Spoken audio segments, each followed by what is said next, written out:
I don't know if I'm actually ready to be here right now, but I'm here, and I know I look like I got run over by a truck. It's really been one of those weeks, and my bangs need to be cut really bad. So they just got pushed on back with a clip. So I apologize that I, again, look like I got hit by a truck. It's been a rough week. I know most of you, if not all of you.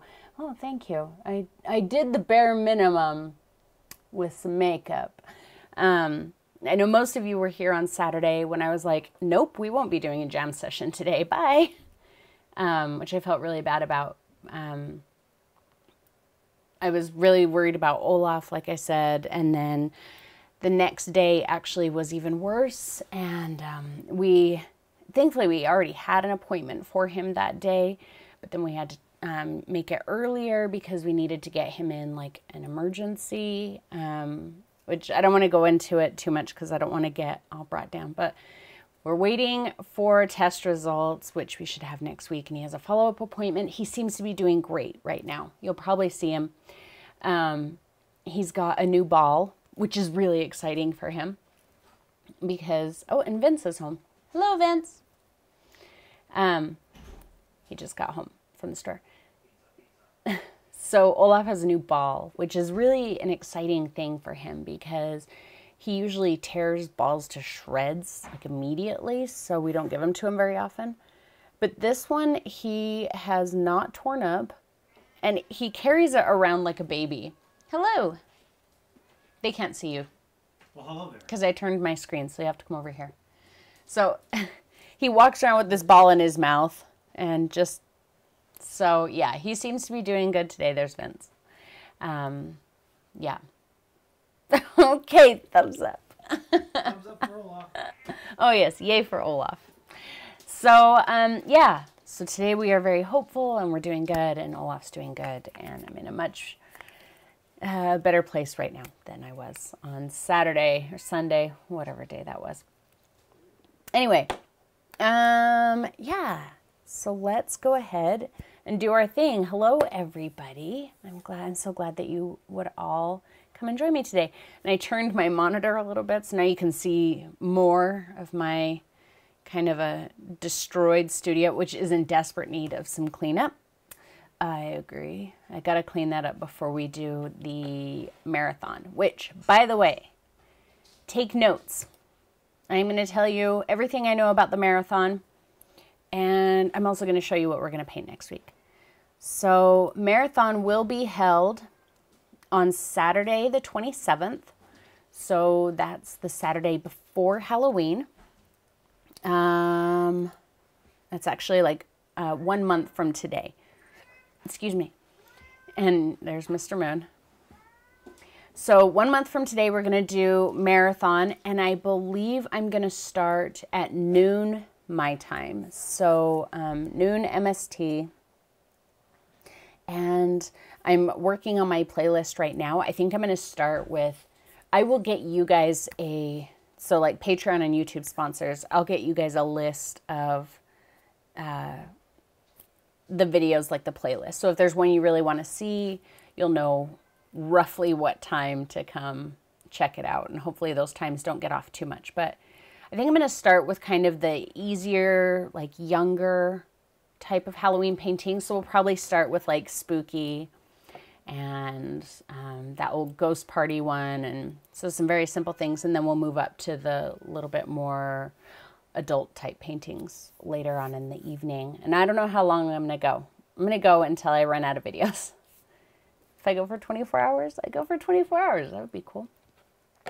Yeah, I think that's it about marathon. I'm still deciding who my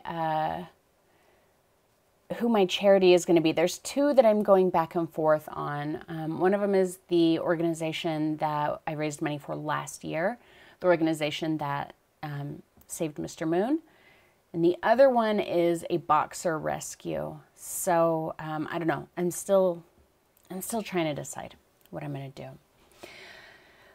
But let's go ahead and get started. And then I did the vase on a bigger canvas. Nope, that's the one from the video. No, that's not the one from the video. That's the one that I did in the first place. I think I showed you guys that one like when I first did it. And that's 12 by 16. It might just look bigger because of the way it's sitting. Yeah, let's go ahead and get started. So tell me about what kind of painting you guys want to do today.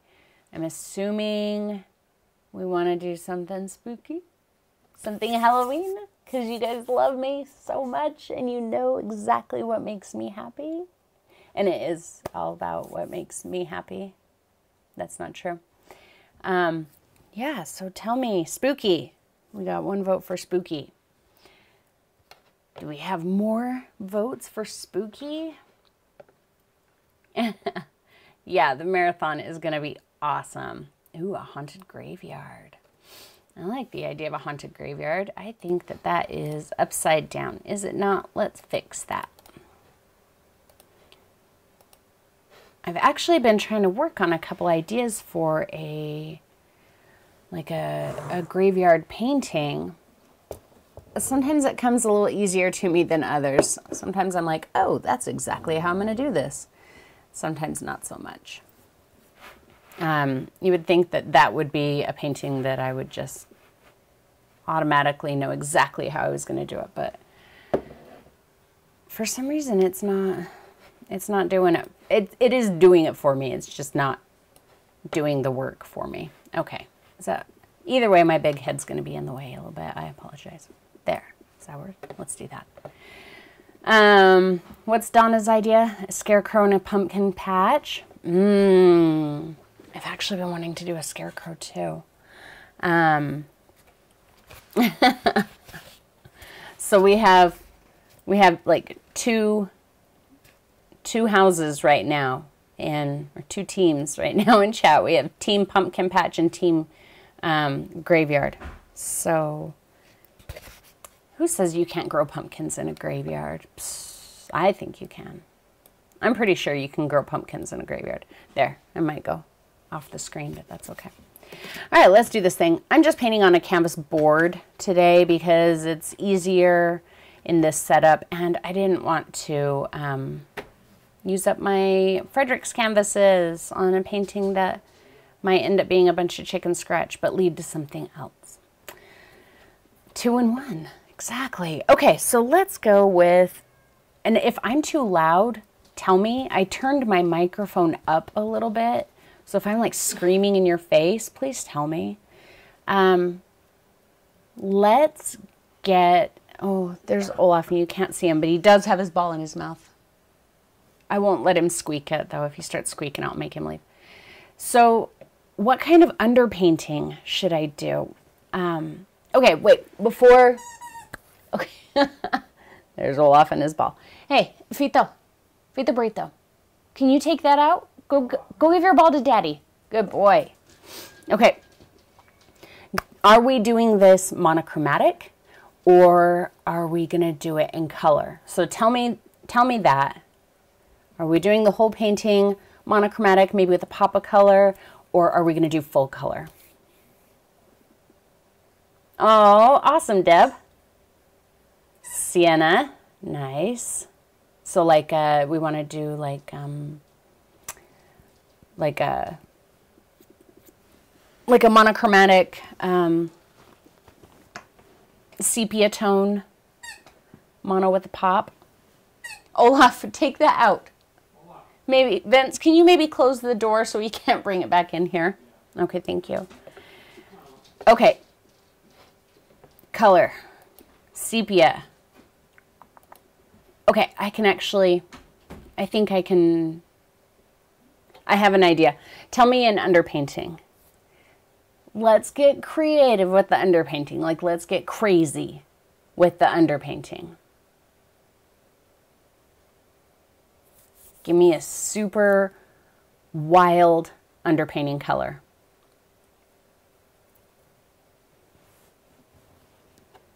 And I'm going to start picking out colors while you, a blue, bright, ooh, that could be interesting.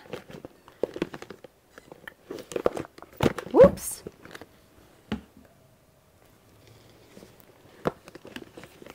Let's see, we're gonna need some black, red. I'm kind of leaning, I need a bigger setup for this. I need like a bunch of big, huge Lifetime tables that I can spread out on. Orange or green, Quinn burnt orange. Orange and purple. For the underpainting.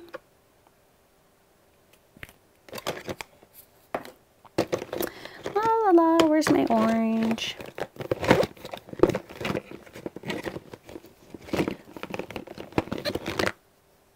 I can't find my orange, guys. That's a bad day when I can't find my orange. That Cad orange is seriously like my #1 color. I'm so in love with it. I finally went and bought a huge tube of it. Obviously, this is not it, but yeah, the yellow oxide I don't feel like would have much of an impact on a sienna, like a sepia toned painting. What color do I, let's go with burnt umber for sepia. Okay, so my sepia is going to be made up of black, no, that's not burnt umber. Burnt umber, black, and that's really hot, isn't it? Whoa, blind you guys. And I'm going to use unbleached titanium. Obviously, the unbleached is not required. And I do have matte medium here, just in case. Let's do our underpainting really quick. Rather than like brushing it on. And let's do some Cad orange. And some deep violet. Kind of the Spooky the Cat, or the Mr. Moon painting type of colors. I guess whoa, that's a lot. I guess I probably should have grabbed my spray bottle. That's okay.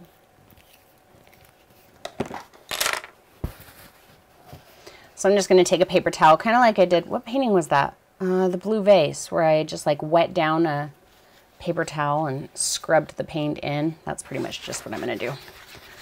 Just going to do it quick. Underpainting doesn't have to be pretty. Ooh. These canvas boards have so much dang texture. These are the canvas boards that I have left over from the retreat. I think I've only got like 2 of them left, but every time I use one, I remember why I don't buy these anymore. Like, I mean, you guys know that I like a canvas with a good amount of texture to it, and that's why I really like those Fredrix canvases, but this is different. Like, the texture is even kind of flat, like the Fredrix canvas is bumpier, but I don't know, something about this texture, it's just, yeah, that was probably a bad idea to do that with this canvas, because that texture sucks. Hang on, I'm going to grab a spray bottle like I should have done in the first place. That one's empty. This one has a little bit in it.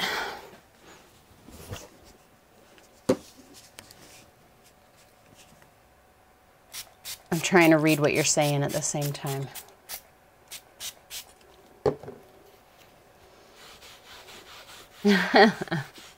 Yeah, they are really rough. They're not my favorites. And these are no, I think these are the super cheap Blick ones.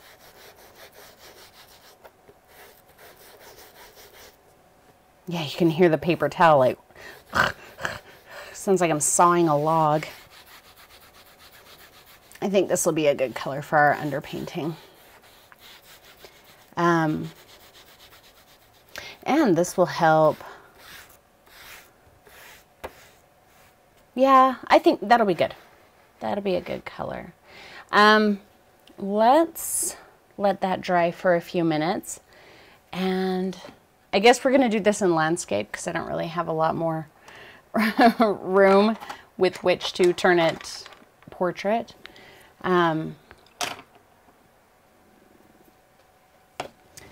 Tell me, I don't know, tell me what's going on with you guys. Because we got to let this dry for a little while, don't we? Oh, look, guys, I have like, you see that all over? Those are little roly balls from the paper towel. Like, it shredded my paper towel. Oh yeah, the palette knife. I've done that. I do that sometimes. I've never done it in a video, which is weird. But yeah, sometimes I'll get a palette knife and just like scrape it over the canvas really, really quick. And then just take a slightly damp brush and just like fill in the blanks with, just kind of spread it a little to fill in the blanks. But yeah, tell me what you guys are excited for this Halloween. Tell me, you know, are you already burnt out on Halloween paintings? Because I'm not. I get so inspired this time of year. In fact, I've got several paintings in the works right now. Two of them I'm going back and forth on, trying to decide if I'm going to do them on a small canvas on the 6x6 or if I'm going to try and upsize them onto 12x16. So we'll see. The other one is a brand new idea that I just started working on today. So I haven't even tried doing that one on a larger canvas yet, just a little one. Halloween's not a big thing in France. That's too bad. Ooh, Donna's going to a Greek night. That sounds so good. I love Greek food. Pat loves the Halloween paintings. Good, good, good. Did you guys... Oh, yeah, you saw it yesterday, huh? I gave you the surprise painting yesterday. I like that little painting. It was fun and it was easy. Let's see. We're getting there. I sprayed some water on it, so now it's kind of super wet, but I think we can fake it. It'll be okay if it picks up a little bit of it. Let's get... Deb could never get burnt out on Halloween paintings. Me either. Me either, ever, ever. I'm going to start getting some paint ready. So I've got... Oh, Donna, I'm excited to see. I'm going to get some black. Not a lot. It's just about the size of like a dime. For those of you in the U.S., for those of you not in the U.S., it's about that big, as you can tell. And let's get some unbleached. I'm going to do something, I think I'm going to do something. Have you guys ever heard the phrase mother color? So what a mother color is when you have like, excuse me, a palette of colors. Maybe you've got 3 to, 8 colors, whatever. But all of those colors are mixed with another color and the same color. So it would be like taking, let's say orange, this orange. And I've got also purple, yellow, red, and we'll say green on my palette. And into each of those colors, I've mixed orange. So even though maybe these colors that I've already picked on my palette, they don't necessarily go together well, but the fact that they all have the same mother color, so the orange mixed into them, the orange kind of bridges the gap, and now all of those colors are in the same family and they go together a little bit better.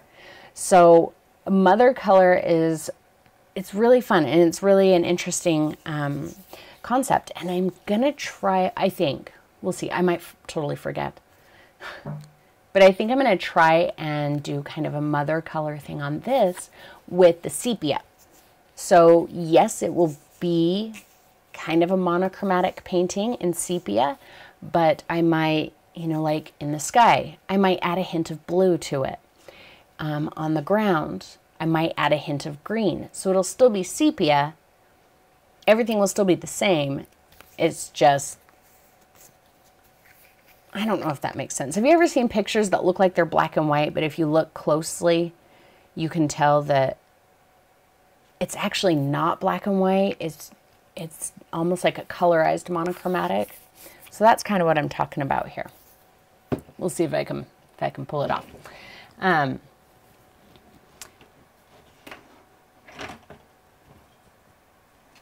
I'm still just reading your comments. Yes, Sylvie, exactly. It creates unity. Yep, everything has a name, even if you have to make it up, which I did not make up mother color, but I have been known to make up terms before, and I'm okay with that, and I don't care. I've been called out on it before, too. That's not what it's called. That's okay. I like to call it that. Like 3 years ago, one of my first videos where I was talking about paintbrushes, and I'm like, I don't know what this metal part is called. I still, 3 years later, get people going, that's called a ferrule. I'm like, this video is 3 years old, dude. Pretty sure I've been told it's called a ferrule. Enough. Okay, so our canvas, it's getting there. It's still a little wet. I'm going to take my chalk. And that is upside down still. I keep thinking it's right for you, and it's just not. Hang on. Oh, but that looks so awful. Looks like you're gonna fall, doesn't it? But at least you see it upside right now. I'm sorry. Okay. All right, let's do this crazy thing. Let's kind of draw out our composition. So I like to start with, I'm sure most of you know this, I like to start with my rule of thirds. So I'm just going to generally sketch my rule of thirds on. And if somebody does not know what rule of thirds is, shout it out. Tell me you don't know what it is, and there's no shame in that. Lots of people don't. Or if you don't, you know what it is, but it still doesn't make sense to you. We will absolutely go over that. That's what we're here for.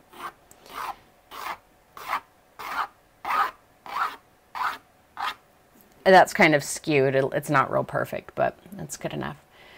So is everybody pretty comfortable with rule of thirds?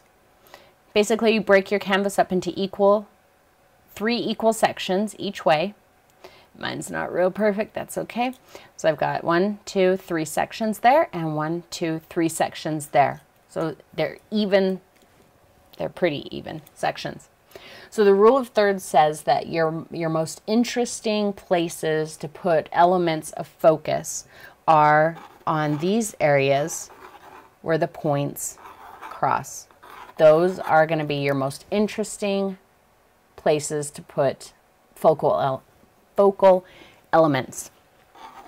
And it doesn't matter which one you pick. You can pick any of them.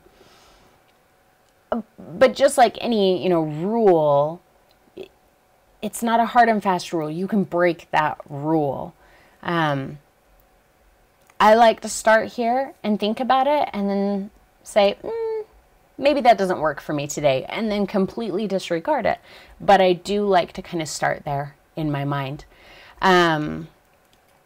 So if we're going to do a landscape, we're going to have a scarecrow. Let's think about our elements. It's going to be a landscape with a scarecrow and some pumpkins and some tombstones, right? Well, the focal element of this painting is probably going to be the scarecrow, right? So you certainly could take your scarecrow and put him, boom, right there in the middle. But what you would never want to do, well, okay, let me back up. You could say, boom, scarecrow, straight in the middle.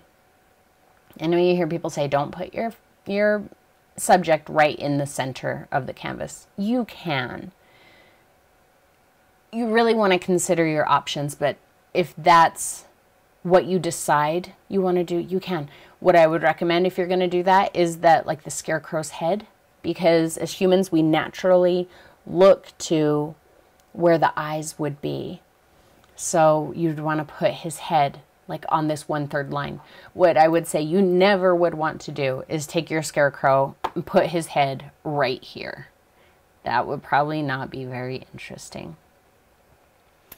But I want to do rule of thirds. So I'm probably going to put my scarecrow, I think, on this side. And I'm going to put his head right here because, again, this is an interesting corner. All of these are. But where you look on a person-shaped figure first is the face. So that's where my scarecrow's face is going to be. And then he'll kind of be, I'm just generally sketching out his shape. He's going to be all in here. And maybe his feet will be here. And he'll have some clothes and some other creepy bits about him. Should we go abstract? Should we make him really gross? And not gross, not like drippy or anything, but like, I don't really want to do like a cutesy, like, you know, scarecrow, like a Wizard of Oz type scarecrow. If we wanted, let's see, Gwen said a creepy tree. So this is where, hello Eileen, welcome. This is where, abstract, okay, good, thank you.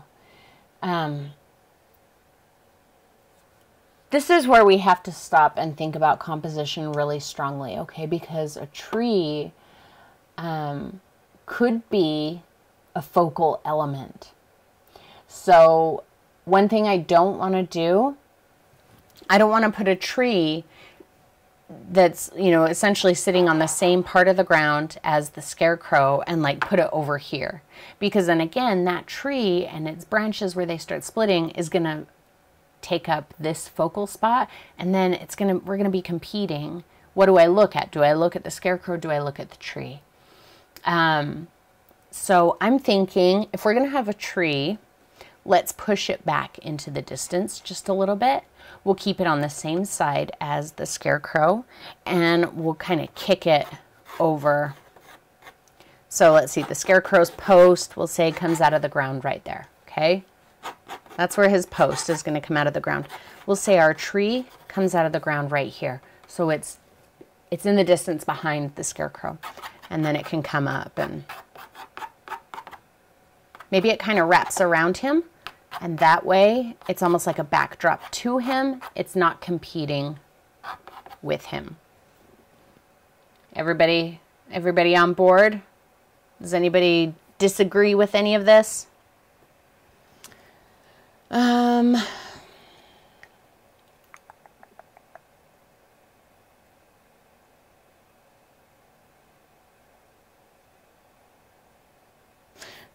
Let's put our horizon roughly here. So that's about at that one word, that 1/3 mark. Agreed.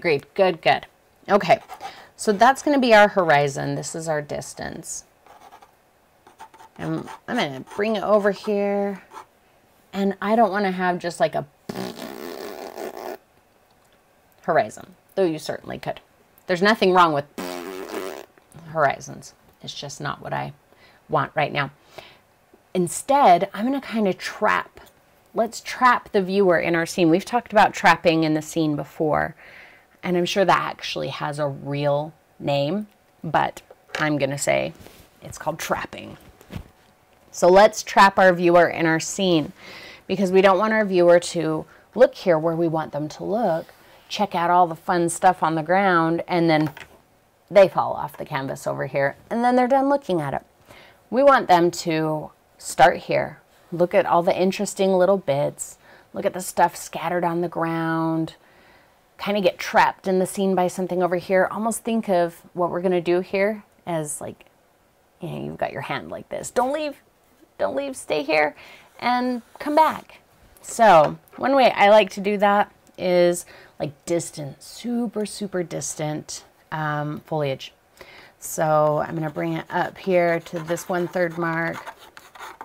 just saying where it's going to go. And we'll stop it right about there where our scarecrow is. Maybe it ends just a little bit right there. But either way, we start here, we come around here. I'm going to have some of it that's down here. So it starts where our interesting bits are. We get caught up to look at this. We come right back. Okay, so I almost want to create some kind of a figure 8 with our viewer here. Trap them. So these are all the kind of thoughts that I get into when I'm developing a painting. Usually, you know, depends on how intense I want to get with it. But this is about it. And then down in here we can have like our pumpkins and our tombstones and, you know, all kinds of fun stuff. But let's go ahead and paint our sky. And I think I am going to add, excuse me, a little bit of blue to it. Let's add some ultramarine, because ultramarine mixed with the burnt umber is already going to kind of, there. It's already going to kind of gray out, you know, because that's how we get Payne's grays, ultramarine and burnt umber. So, here are my colors. And then I start thinking about, excuse me guys, it's so windy outside today, and it's been really quite, it has not been windy this summer. It's been very hot and dry. Excuse me. So because it's so windy, it's like kicking so much dust and dirt up in the air today, and it's really making my throat crazy. So next I want to decide what kind of techniques I want to use. You know, what do I want to do with the sky? I don't think I want it to be real billowy and soft looking, so I'm not going to go with my cloud brushes. I think I'm going to go with my 1/2 inch. So wet it in my jar.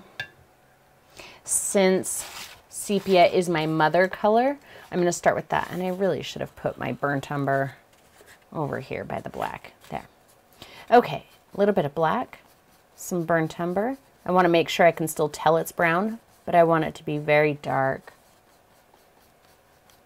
Pull a little unbleached into it. There, so there's my sepia color. Now I can come over and grab a little bit of blue. See, it's still essentially sepia, but now it's got a hint of blue to it. And I'm really going to just kind of scrub it in.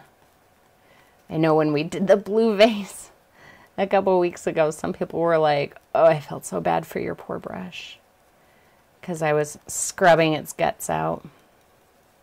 That's okay. That's what brushes are made for, right?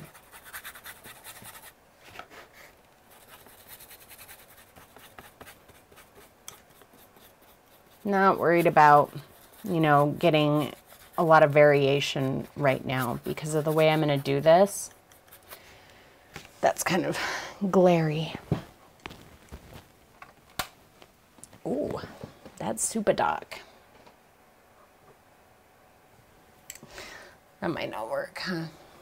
I don't think that's going to work. Sorry, guys. You didn't know you were dealing with a real professional here, did ya?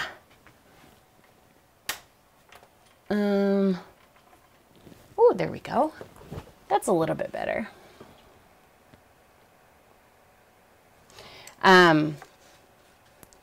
So is anybody painting along, or are you guys all just kind of watching today? And of course, because I underpainted, I'm not worried if that orange shows, right? That's why we underpaint. To give our canvas a color that we would be okay seeing if it showed.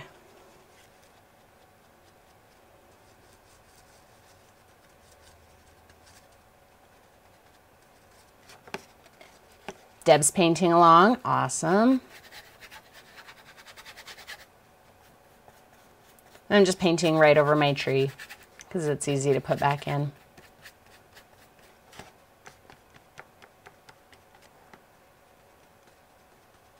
Now I think I'm going to add just a little bit more white because as we move down, the horizon gets lighter.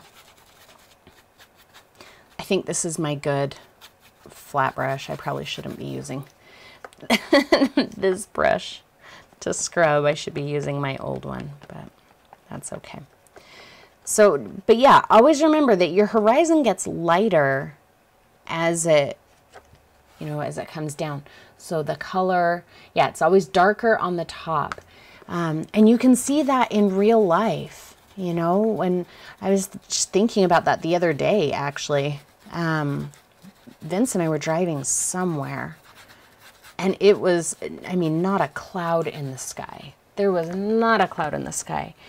And I was looking around, and the sky above us was so dark that it was almost purple. And the horizon was so light. It really was almost white. It was just so pale at the horizon. So yeah, when in doubt, go outside and look. There, just to give you an idea of what it looks like. Sorry about that glare, you guys. I've got it set up in here like perfectly for filming so that I can control how much glare there is while I'm filming. But it's not really optimized for this. Also, I do like to paint quickly like this when I'm working on ideas. You know, there's no reason that you have to say, oh, okay, here's my idea. I got to execute this perfectly. And, you know, stress yourself out about making the perfect painting right off the bat. Just start and tell yourself, oh, it's okay. Because if I don't like something I do here, you know, this isn't my final painting. I'm going to do another one. I'm just working out ideas here. Whatever I don't like from this one, I'll figure out what that is. And the next time I do it, I won't do that. I'll figure out how to fix that. Kind of left a little bit of a blank spot for my scarecrow. Let's really lighten that horizon just a little bit more. So still my blue. A little bit more of the unbleached. Maybe this is night. Maybe it's early morning. Maybe it's just a really cloudy day. Whatever you end up, you know, thinking it looks like or interpreting it when you're done. That's another thing is I mean, unless I'm doing like a sunset or, you know, something real specific like that, I don't typically have too many ideas about what time of day it's supposed to be. What are we thinking so far? I am liking that. I think, which blue is it? It's ultramarine. Ultramarine. Kind of my go-to blue right now. You know, for a long time, I really only used phthalo blue. Never ultramarine. I hated ultramarine because it was so, God, I really hate that glare. Ultramarine is one of those colors that it can be really difficult to mix, you know, mix it with a color and you get a color that you didn't expect to get because, you know, ultramarine is a red-based blue, which is really confusing to some people. Like when they're trying to get green, like a nice bright green, they throw ultramarine in there and they're like, why isn't that a nice bright green? Because you used ultramarine and it's got a red base. But now, ultramarine, see, because I worked quickly, all of that is still wet. Because ultramarine is a red base, you have to know what it's going to do when you mix it with colors. You know, never mix ultramarine with cadmium yellow and expect to get the most bright and vibrant green that you possibly can get, because it's not going to happen. However, you mix it with quinacridone and you get a pretty awesome purple. All right. Whoa. Hi, camera. Please don't die. Thank you.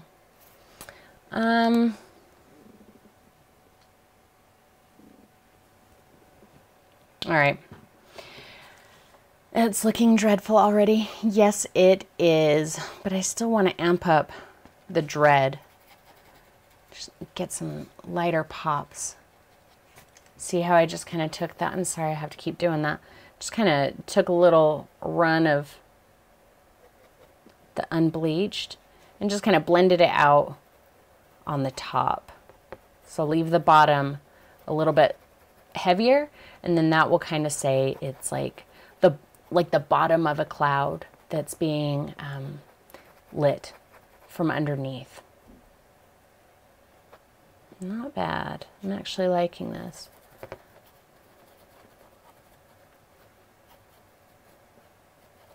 Oh, I didn't like that. Now I have stripey sky. There we go. I had like stripe, stripe, stripe.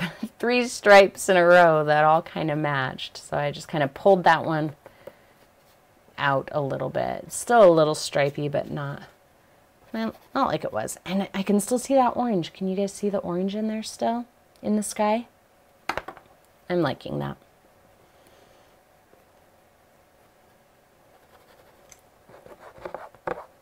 Let's darken that just a little, I think.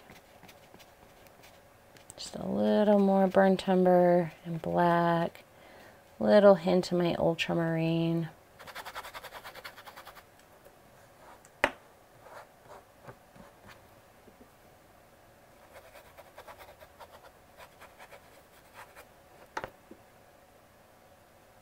Not too bad. I like that.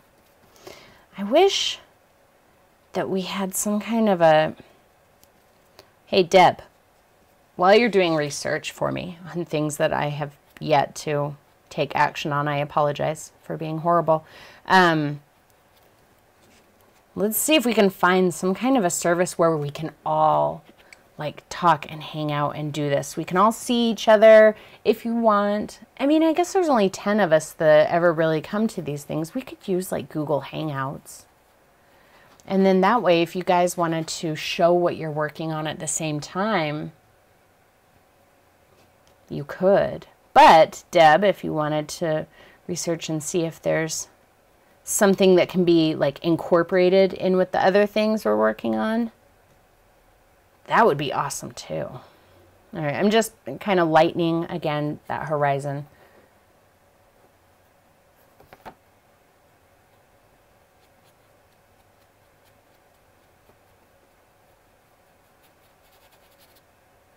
All right. Yeah, like a video chat. No, Skype, I don't think you can do groups. Facebook Messenger would just, no, that would be a nightmare. For that many people, Facebook Messenger would not be what we wanted. But I think maybe Google Hangouts. Maybe next month. Next month, let's try a Google Hangout. Unless Deb can find something else. Thanks, bro. But yeah, so we might be moving off of the forum on, Discord. Yeah, that's a good idea too. We might be moving off of the forum in Jams at least first because, oh, man, the issues with it are just a nightmare. I'm going to let this dry for just a few minutes while I mess with my lights, and I can kind of gab at you at the same time. So the forum, but only on Jams lately, has been doing this thing to me where, how does that look? Does that look okay? That's not terrible, is it? Let's zoom it in just a little bit.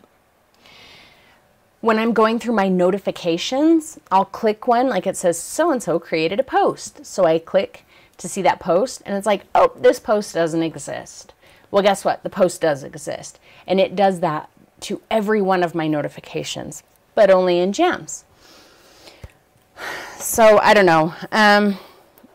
Deb's been doing a lot of research, and I just need to get off my butt and dig through it real quick and make sure everything looks good, and then we will probably move over to that. Let me try one more thing. I just need to get a good amount of light without starting my canvas on fire with glare.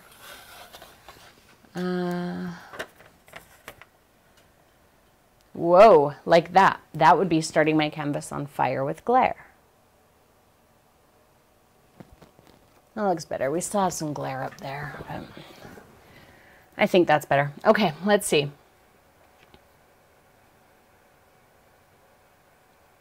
Yeah, so I'm just really frustrated. Like on a small level, the forum, like through my testing and everything, seemed to work really well. And then we get in it and, you know, we start like actively trying to use it. And there's so many issues that just make me want to cause violence. I guess there's no need to get graphic there. All right, the ground. So I'm really happy with the way that sky looks. Really, really happy. I might touch it up a little bit again later, but let's see. Let's do our ground. I'm going to keep the ultramarine because I like the way the ultramarine works with this. And see how subtle the blue is there? Like, you can't really tell there's any blue in there. You can tell a little bit better in person, but still, it's not much. But in a moment, you're going to be able to, you'll look at it and you'll see that there's just a color difference between the sky and the ground. Even if that color difference is very, very subtle. Oh, where is it? I need my yellow oxide. Let me paint the ground here, just the underpainting, then I'll show you guys what we're painting next week. I'm really excited about it. I really love the painting that I have worked up for you for next week. I can see it being one that some people will really, really love and some people will really, really hate. And that's just the way Halloween goes. Some people just don't like Halloween. Which one is the mother color? The mother color is the sepia. So sepia will be on this entire canvas. So really this is kind of a complex mother color because my mother color is these three colors all mixed together. That is still really freaking hot, man. All right, that's a little dark, but it's better. So the sepia is the mother color. And I mixed a little blue in it for the sky. I'm going to mix a little green in it, like yellowy green for the ground. Yeah, so let's do that. I'm gonna turn it upside down. A, because it fits into the canvas, the frame better, and B, because it doesn't really matter. I'm not painting details right now. I'm really going to do it the same way as I did the sky, just with a different color. So I'm going to mix up my sepia, black and brown, heavy on the black, but still obviously brown. Pull in a little bit of my unbleached. There's kind of my sepia color. And let's go over here and I'm going to pull a little bit of ultramarine. And this is yellow oxide. I'm sorry, I don't know if I told you I was using yellow oxide here. Blue and yellow oxide. Get a little bit of a green color. See how drab that is, you guys? Same thing. Just kind of scrub it on. And it's still really going to look pretty monochromatic. But then as you start to like look at it with the other colors, like you'll notice that there's a bit of a green in it compared to the sky, which I think is really interesting. And you can do that as intensely as you want. You know, you could add a lot more blue to the sky, give it a little bit more of an obvious. Changed my scrubby brush. Nah. I can get a new brush, it's fine. You know, you can add a lot more blue to it and make a really obviously blue sky. You could add a lot more green to the ground and make a really obviously green ground. I am choosing, at least right now, to keep it very muted. To just have the slightest hint of color. And actually, as I move down, I'm going to start, because here's the other thing. Remember we talked about the sky. It's darker at the top, it's lighter at the bottom. When you're looking at a landscape, the distance is, it's going to be more muted. And as it comes forward, it's going to be more colorful. So it's going to also be cooler in the distance. So I had a little extra blue in there, but as we come forward, I'm going to pull just a little extra yellow into my mixture. I'm still going to keep it muted. I'm just going to go a little bit lighter and a little bit more yellow.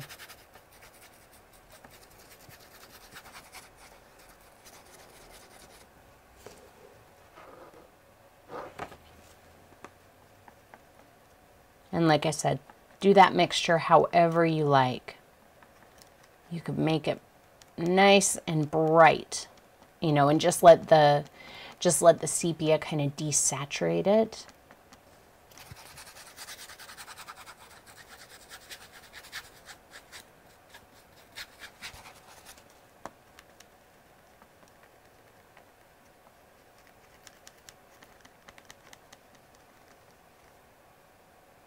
How to do, which part, Atra? I'm sorry, I'm behind on, I'm not sure what you were talking about.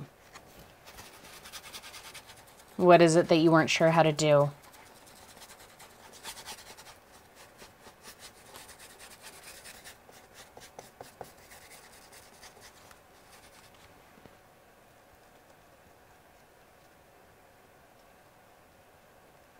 One time when we were doing this, somebody, I can't even remember, it was a long time ago. I was looking away as I was painting, you know, like reading chat and painting at the same time, and somebody said something, somebody made a comment about that. And I just realized that my tattoo artist actually does that. So he'll be like tattooing and he'll look up at me and he's like, yeah. We're having like a conversation. I'm like, you should be looking at what you're doing. We don't need to make eye contact right now. I just thought that was interesting to share. Oh, use the mother color, but adding the hint of other colors. Good. I'm glad. And it's something that I've wanted to do for a while in a painting, but then the right painting hasn't come up yet. But maybe this will be the right painting. You know, I love it when you guys give me these awesome ideas and we get a video out of them. I'm going pretty light here. Lots of that unbleached. Still a little of the blue, but mostly yellow. I want to kind of pop that. Let's throw a little more unbleached in there. And since this is really just kind of an underpainting color, you know, I can make changes if I decide, oh, I want it really dark over here or really light over here. So right now I'm not sweating it, just getting the general mixture on there. Okay. I think that's good. Yeah. What are you thinking so far? I like that. I actually really like those colors a lot. Sorry, my camera keeps going kind of blurry, doesn't it? Let's get our bushes in there, whatever they are.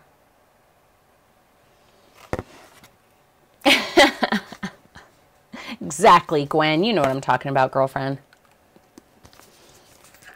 Okay. And it's hard because he's a good friend of mine. Like, he and his wife were good friends of mine. So, you know, we don't get to see each other that often. So when we do, it's like talk, talk, talk, talk, talk. But please maintain eye contact with your work and not with me. Okay, so we're going to do our bushes here. And again, we talked about things in the distance are less saturated. They're a little bit cooler. So I'm going to mix up a color that's very dark here. I'm probably going to use very little unbleached, at least to start. So I got a little more brown. I'm going to get black. I haven't cleaned off my brush, not a single time since. Maybe I did after I did the sky, but I still didn't clean off my brush this time. Black and brown. There's a little unbleached on my brush and in my mixing area here, but I'm not going to grab any more. And I'm going to come over, I'm going to grab a good amount of blue because it is going to help make this very dark. And I'm going to kind of use the corner. I do actually love nothing more than to do a painting, a whole painting with a single brush. And so I'm probably going to try and do that here. Oh, interesting. Next week's video is pretty much done with one single brush as well. Use my corner. And remember that cursive type thing we talked about before? Kind of, you know, almost like you're writing in cursive. Flip my brush over to the other corner when that wears off.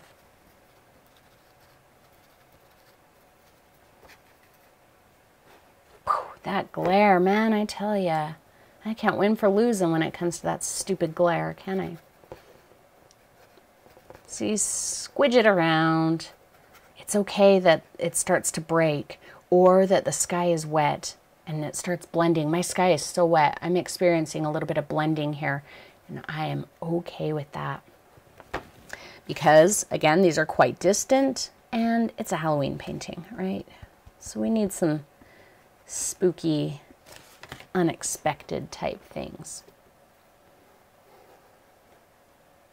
Good, Donna. I love to hear that. Good, good, good. Oh, that makes me so happy. Because the reason that makes me so happy is because sometimes I say these things and I'm like, are people going to go, what are you even talking about? And so when it really connects with somebody and that's exactly what they needed to hear, that makes me so happy. Gwen, the glare isn't bad because I'm lifting it up. When I lay it down, it's like, all right. Now, I made this seam. This is why I didn't worry about the horizon in the first place, because I knew I was going to have little bushes. It doesn't matter where that horizon is. So now we have, see, our scene is kind of surrounded. Another way to make it really seem surrounded is, you know, to kind of pull this up higher on this side. But I'm going to have a tree over there, so I won't really see any of that. I'm not going to worry about it. I'm going to pull a little bit down into here. Really the same color mixture.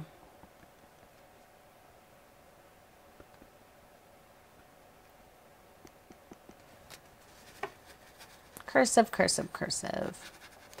Everything that I left orange, without regard to where it actually is, I don't really care. I'm just going to fill it in with this. Oh my gosh, you guys, I have this itch on my finger that is making me crazy.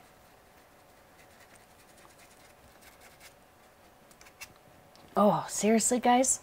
Like, if it weren't for the... I'm going to do this real quick. If it weren't for the little blank spot where I left for the scarecrow, I would almost be happy with this and just be like, all right, I'm going to sign it. Done. I like that. I'm pretty happy with it. We got Glare City, friends. It's horrible. It does kind of seem like the scarecrow's behind fog, and that is a beautiful idea. And if it weren't for seriously extended drying times, then I would probably do that in this painting. Because, yeah, to effectively like scrub fog over it, I would need to let this dry for several hours. I'm going to take a photo of this real quick before... I'm just breaking up, sorry. I had a dark spot that was kind of standing out, so I just broke it up a little. I'm going to take a photo of this real quick before we move on. And in the meantime, we'll let this dry for a few minutes. And a lot of times when I get to a point where I need to now decide what's next, then I walk away from it. I don't do anything for a minute. I'm going to stand it up. And I can share a process photo of this with you guys then. Yay! Okay. Yeah, I could get the hair dryer. It's very loud. My hair dryer, I swear, it's like powered by a Mack truck. It's like, ah! Okay, let's just let that dry. Really, I'm just kind of not thinking about it for a minute. My phone is going off. I apologize. Let me turn it off. Well, no, I don't want to turn it off because I'm going to need to take more pictures. What am I doing? Oh, I'm going to show you next week's painting. I'm the cutest. Aw, you're so cute. Thanks. Okay. You guys ready? Ta-da!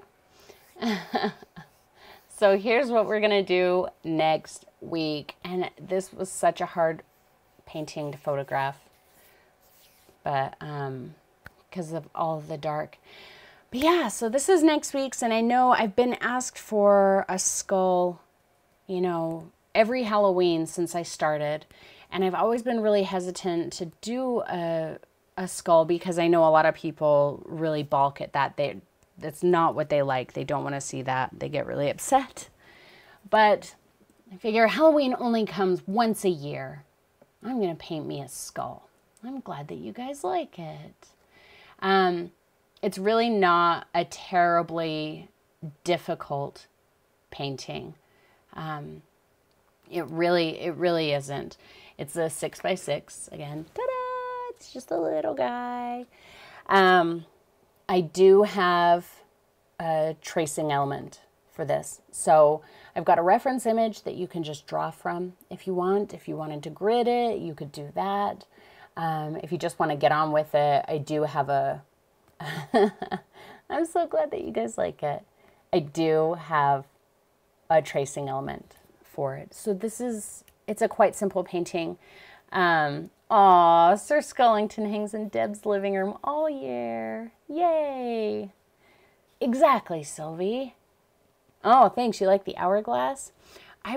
Let's look at that again real quick, because I was nervous about the hourglass. I don't know.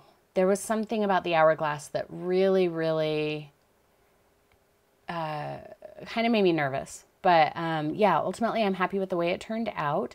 Yeah, and you could paint it big too. Just, take the tracing element and size it up on your computer before you print it. You can absolutely do that. So, but yeah, I just did it on a little 6x6. I thought about doing it on a full-size canvas, but I'm so enjoying these 6x6s, and I knew that doing it on a bigger canvas, it was just going to take a lot more time. And the 6x6 video, it's about 50 minutes without time lapse, no time lapse at all, 50 minutes. So it's not too bad. I'm so glad you guys like it. Yay. Thank you. What's going on here with I do really like it. Like, I seriously could just kind of pop a few areas and be done with it. Be like, it's an abstract landscape. I'm really getting into a lot of, like, by getting into, I mean becoming really excited by and intrigued by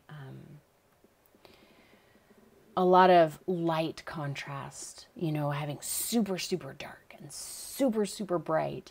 I mean, as you can kind of tell, that was what really drove me toward doing this one. I really loved, how the book, and I actually amped that up quite a bit. The reference image is not quite as, dark and light as my image, but I loved the idea of having, on the front of the book, almost pure titanium white, and then the book fades into absolute black in the back.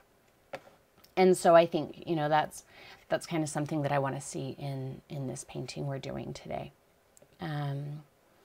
So I don't know what I'm doing here. What am I doing here? There, that's what I'm doing here. You guys, I am a mess. I really am kind of a mess. No, what do? I want to go this way. So we can make all of the room for the painting. Oh, let's try something.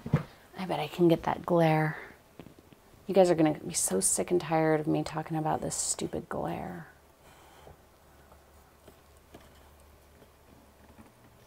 But it's making me nuts. Nope, that didn't do it.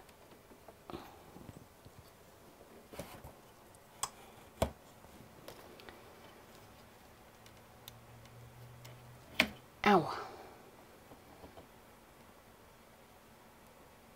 All right, whatever. We have a glare. I'll try my favorite. Thanks, Eileen. I'll try my best to just kind of minimize it as we go along. Let's pump up the light in the ground. You know, I really like how we have this dark back here, and I had kind of planned on coming in and putting a little bit of some lighter areas into our trees over here, and I may still do that, but very, very minimally. But I do want to really beef up the light over here, so we've kind of got it, you know, at opposite ends from each other. We've got our darkest area, and we're going to have a very bright area. And this very bright area is also where our focal point kind of lives. So it's not that bad. Okay, good. The cat orange could be a sun. It could be. Ooh, that's an interesting idea. Okay, I'll quit complaining about the glare. It's really making me insane. I don't know if you can tell. Well, good, Deb. I'm glad. Yeah, I really want to be able to do this in a way so that we can all see what each other is doing. I want to be able to see what you're doing, you know, at the same time. So let's go back into, oh, I forgot to tell you. Remember when I said next week's painting is pretty much all done with one brush? I did all of this painting except for the smoke on the candle. This whole painting I did with my 1/4 inch angle. So a single brush painting. Oh, how funny, Deb. Take a picture. I want to see. Okay. Thanks, Gwen. All right, let's get just a hint of our sepia color. Just a hint. I'm going to go pretty light. Lots of unbleached titanium, whatever this color is. Lots and lots of it. And just a hint of this green, but high on the yellow side of it. It's going to be more of the yellow than not. Let's see how that goes. I'm kind of laying my brush flat. So I've got it held like this, and then I'm just kind of letting it go and letting it lay flat. That's kind of how I'm holding my brush. And then just enough so that I can move it. So it's kind of flat. Let's get a little more yellow in there.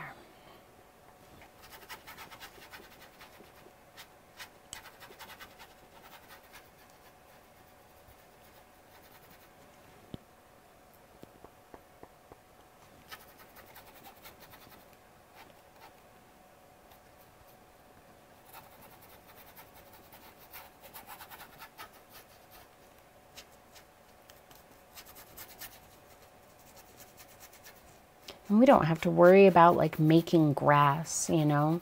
We can do some little accent grasses later. But, you know, I think it's okay to have just the color. Let the color kind of say, this is grass. How can you tell it's grass? Because it's green and it's on the ground. And then, you know, when we get our scarecrow on here, we can add like some little detail grasses at the base that kind of, you know, pop up over where the base of his post is stuck into the ground. And again, that can say, kind of help create that illusion that there's grass. I am trailing off my bright color, so I'm keeping my brightest color kind of in this area here. And as I go back, I'm letting it just kind of taper off into this color that's here. So I'm holding my brush the same way, but there's no pressure on it. Just kind of nudging it. There's almost no paint left on my brush. Just taking it until it disappears. It's just disappearing. There.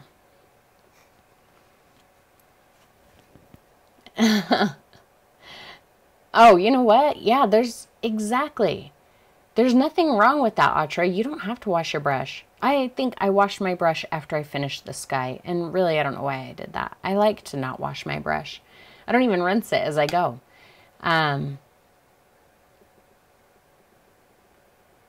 Oh, yep, Gwen, I did that too. I forgot about that. I do love my angle brush. I don't use angle brush so much anymore, which is interesting. I go through phases, just like I said with the ultramarine. I'm going to get just a tiny bit of water. I said that I used to never use ultramarine. Never used it. And now it's my go-to blue. And I kind of did that with my angle brush too. That was my go-to brush. All angle, all the time. And now I'm like, I don't really use my angle brush all that much anymore. That's really sad, isn't it? Okay, I think I'm liking that. Let's just get, I just picked up unbleached there.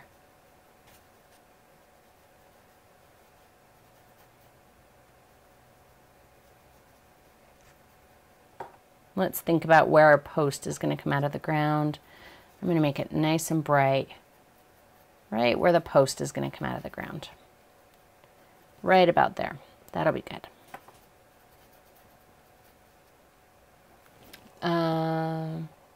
Yeah, it does look a little bit sunken down, doesn't it? I kind of like that. Never say never. That's a good point. Yeah, see, Deb, I used to never use filberts for anything. No filberts, never. Love them. Use them all the time now.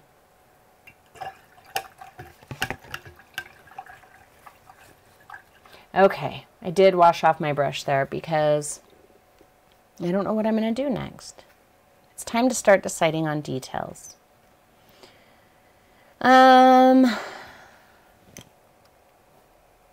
Let's just at least start blocking out where things are going to live. Where did my, they're there.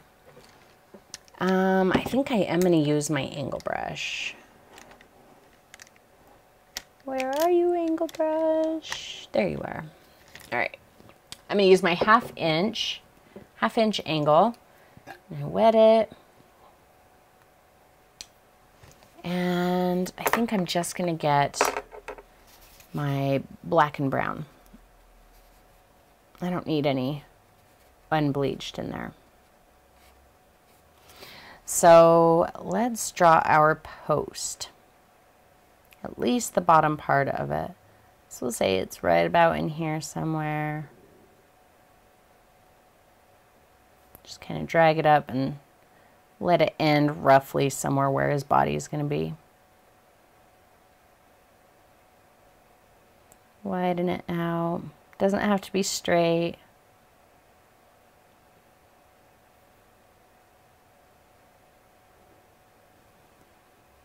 That'll be good.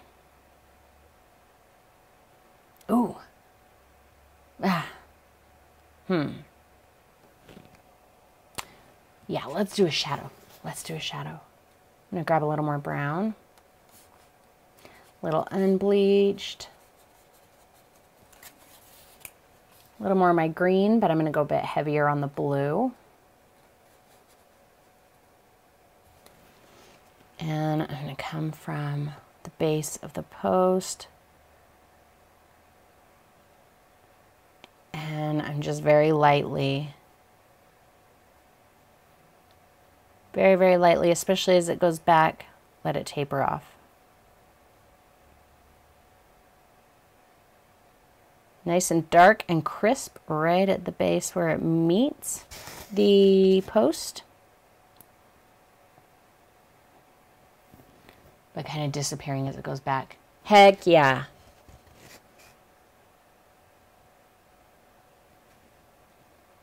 That was a good idea. I'm quite happy with that. You know, Gwen, the angle brush really is quite an effortless brush to work with, I think. And it's so versatile. You can use it as a round, you know, I like to draw with my angle brush. You can fill in. An angle brush is actually called a shader. And that's because angle brushes are so good for shading.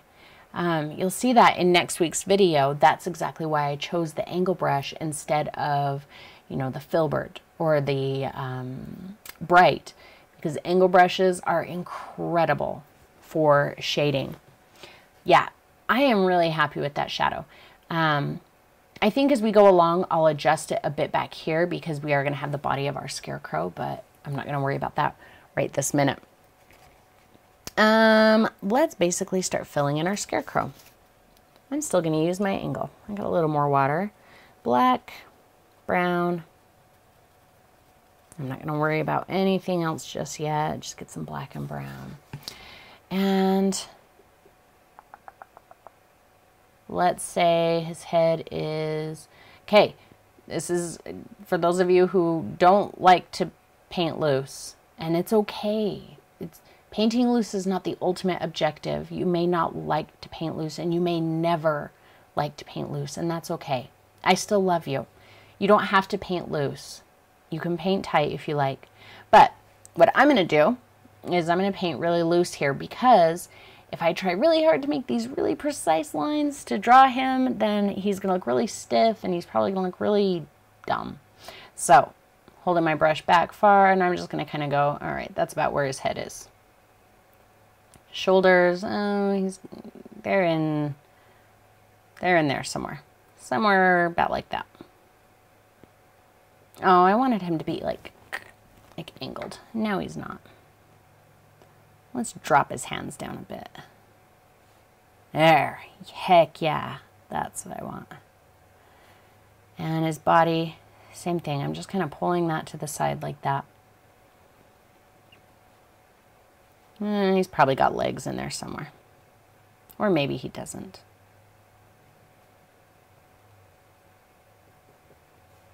Who knows? We'll figure it out when we get there. He doesn't have to have legs. He doesn't have to have anything.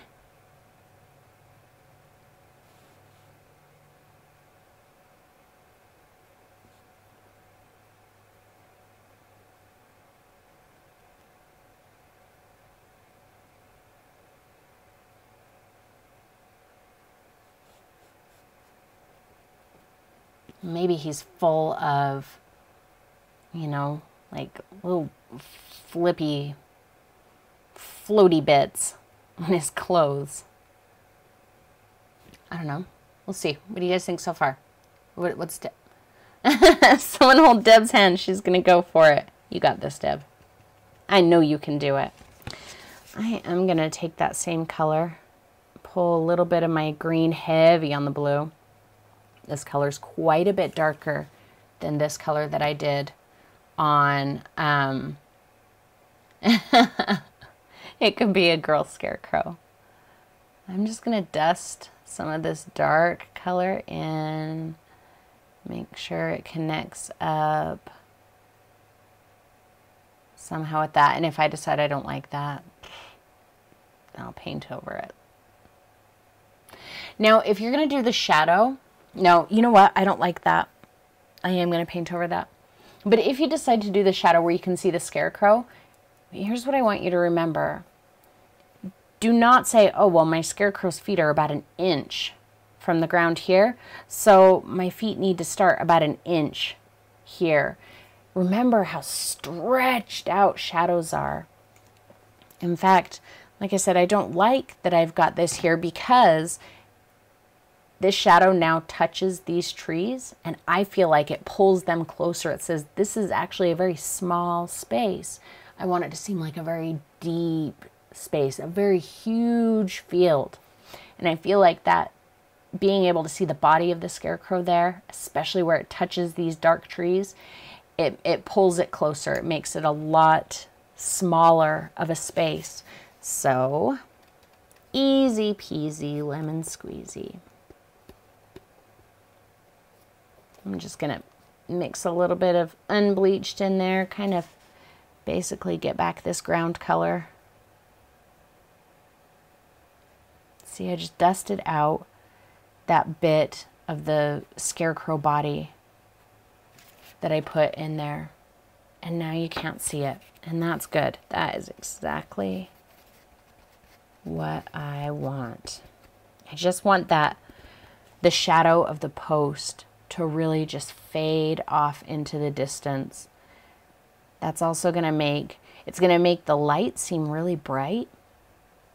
And it's going to make the light seem really low.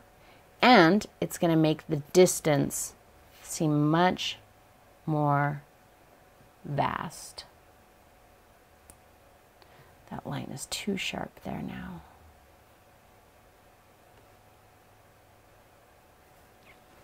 Better. All right.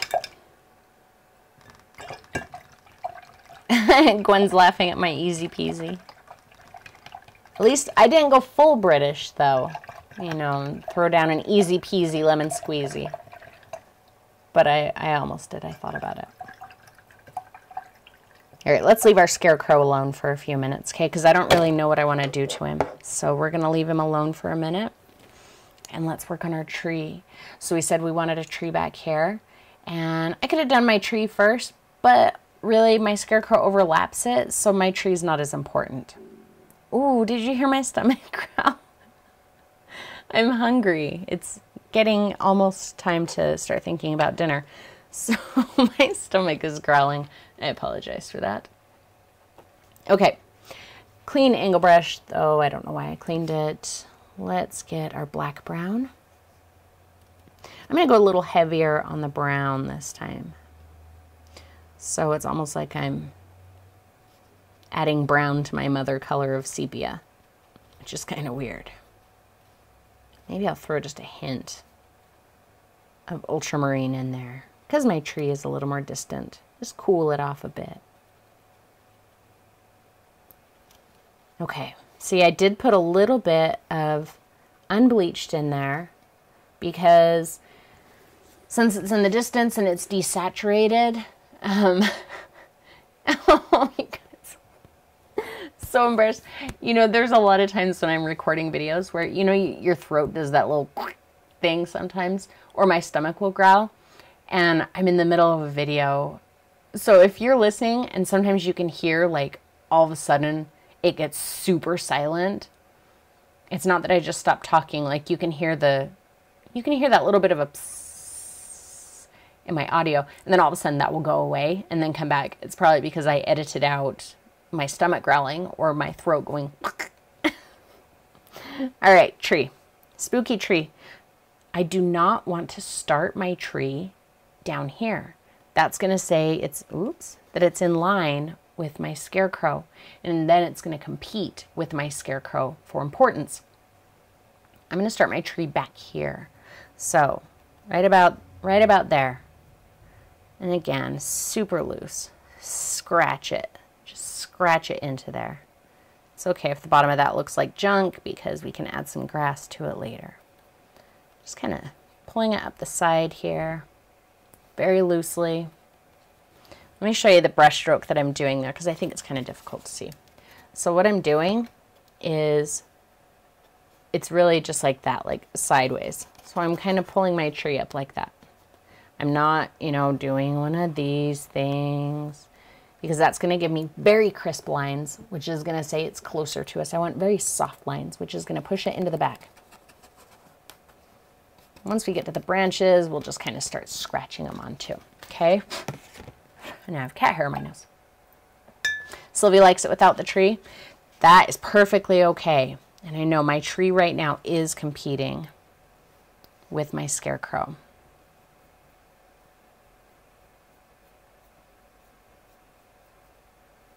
Yeah, and I don't think we necessarily need a tree. So I am going to make sure that this tree is, you know, very secondary, and that's why I'm scratching at it and just, you know, being very loose and random with it.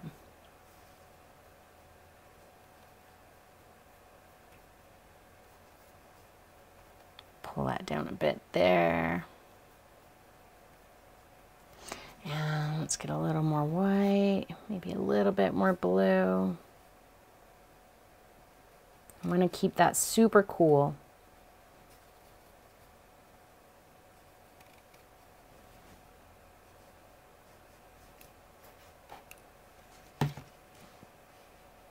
Just almost randomly dash that in.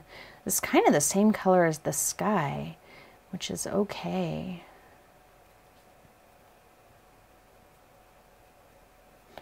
Yeah. It's just barely going to stand out against the sky.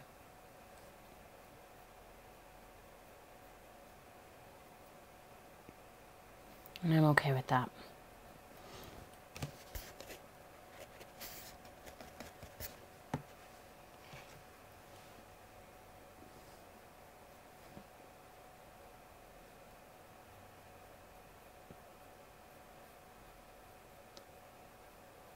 I remember when I was first learning how to paint, trees were my jam.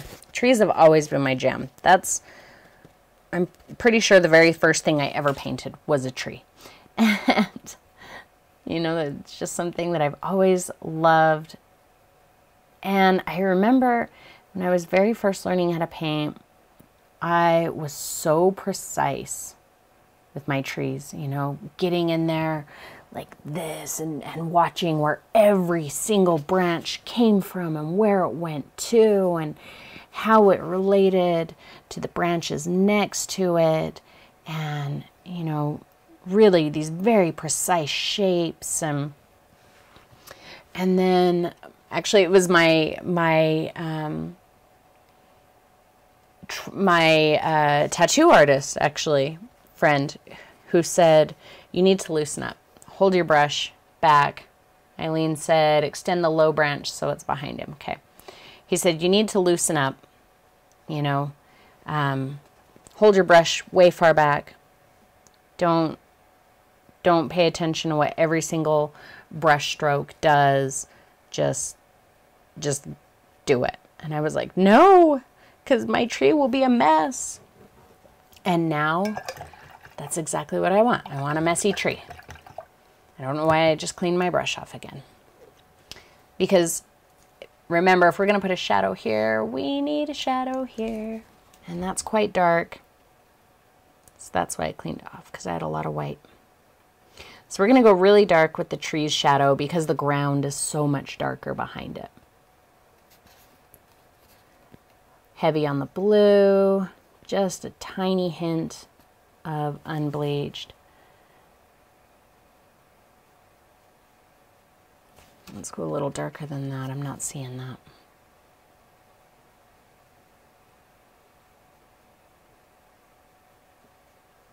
Ooh, I don't want a hard line though. That looked terrible.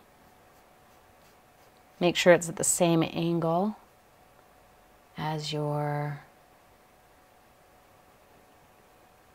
post. Okay, I don't think that's too bad. So see, I put next to no attention into that tree. It's just a total mess, and it is perfectly okay to paint trees like that. You do not have to get in there and, you know, with your tongue sticking out for every tree branch. Just go, there's a branch. That's all you need. I think my tree starts down too far. So I am just going to green that up a bit. Get a little bit more of that ground color. Just take away some of that. Likewise, I could also just like put little grassy bits over the bottom of the tree. There. Oh, much better. Much, much better. I like that. I think we're ready to start doing details. What do you guys think? How long have we been going? Did we start at 2? It's about an hour and a half. You guys aren't bored of me yet? Who fell asleep?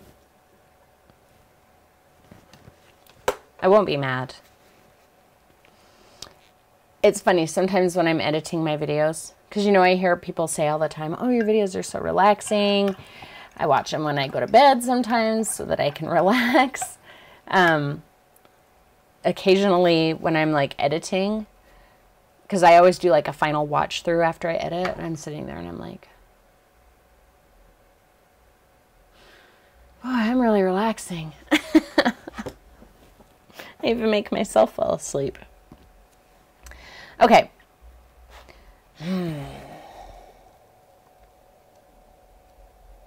Why don't, just for the, Eileen. Look at that. Sylvie and Tan are still here, and it's the middle of the night for them. Well, it's super early morning for Tan. It's getting a little later for Sylvie. Thank you, Tan. How about let's make a compromise? Do you guys like compromises? Because... No, Atra, I would understand completely. Let's make a compromise because we've already been going for an hour and a half, which is a long video. But also, if we filled this scene with pumpkins and tombstones, that would be really repetitive, right? I mean, we could paint a single pumpkin and you would get the point. We could paint a single tombstone and you would get the point. So why don't we do that? So we'll finish up our scarecrow, and at the base here by him, we can put like a tombstone off to one side. We can put a pumpkin off to the other side. So we've got a pumpkin and a tombstone. Deb, it's so good for you. You should do that more often. This is how I know that jumping in the deep end without knowing how to swim when it comes to painting is good for you. Because I do it with you guys all the time. In fact, this whole live thing that I told you I wanted to do, you know, when I first said I was going to do it, scared. I was so scared to death, because I usually paint in front of people with a plan. And this comes with no plan, and that was so scary. So scary, you guys. That was way outside of my comfort zone. And I can't tell you how much it boosted my confidence. So much. So much. So, yes, it is good for you to move way outside of your comfort zone when you're painting. You should do it at every opportunity. What brush am I going to use for my pumpkin? I feel like maybe number 8, Filbert. You guys happy with that decision? Or do you have another brush you think I should use?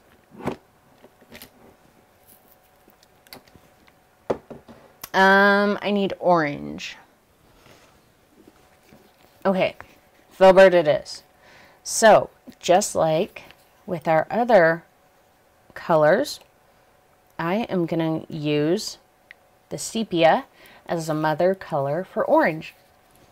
So now can you kind of tell what I was talking about? You can see that this really, it kind of looks like a monochromatic scene, but in comparison to the sky, there's definitely a little bit of green going on here. Likewise, in comparison with the ground, there's definitely a little bit of blue going on there. And so our pumpkin is really going to be pretty much the same. I'm using my newer Filbert, not my puffy old yucky one, just for a little bit of extra precision here. Am I nervous about painting a pumpkin on the fly? Yes, I am. All right, a little black, a little brown, unbleached, sepia. I've got some orange. Let me zoom you in here where the pumpkin is going to go. Whoa, sorry guys.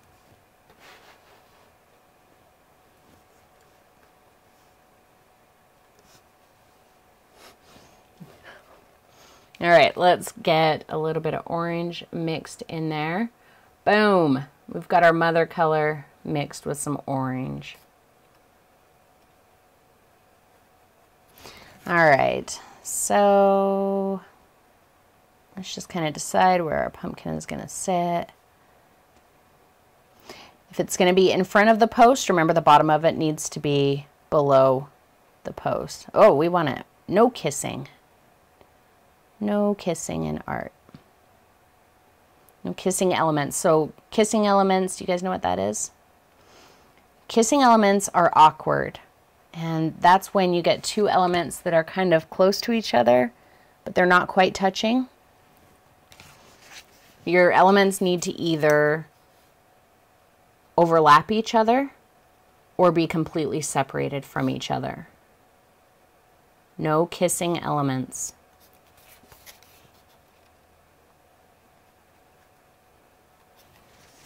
So this is going to be a nice big pumpkin. I hadn't planned on making him that big, but I should have planned out his placement a little bit better. Thanks, Gwen. Gwen's got all the confidence in me. She's so sweet. I think the bottom of that pumpkin looks really stupid, but that's okay. Let's get a little bit more white and mix it into that mother color. The temptation is so there to grab a ton of that orange and really throw it in, but again, I just want it to be kind of hinted at. I don't want, you know, orange. Like, wow, that's really orange. I don't want that. I'm just getting a little bit of a lighter color and just kind of dusting it on it in areas where I feel like we'd have some highlight. I have a feeling this pumpkin's going to look really stupid and I'm going to be embarrassed. Good. I'm glad that was an aha moment for you. Pay attention when you look at like classic paintings. You know, go look at classic still life paintings and pay attention. The elements either are completely separated from each other. Like if you have two apples, let's say, they would be completely separated from each other, or they would be overlapping each other. You know, like if you had a bag of, I just had to do that for Eileen, but yeah, no kissing elements. If they just barely touch, fix that up. I'm not happy with my pumpkin. I think he looks dumb.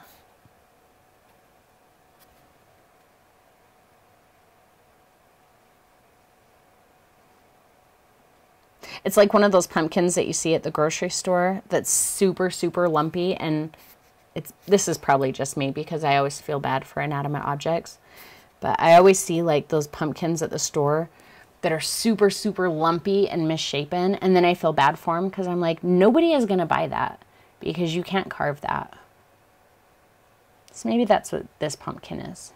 He's that one ugly pumpkin that I feel bad for every single year at the grocery store. Poor, misshapen, ugly guy. Now he's got a lot of paint on him, so I gotta let him go. It does kind of look like a hay bale. Let's leave it alone. Let it think about what it's done, because I don't like it.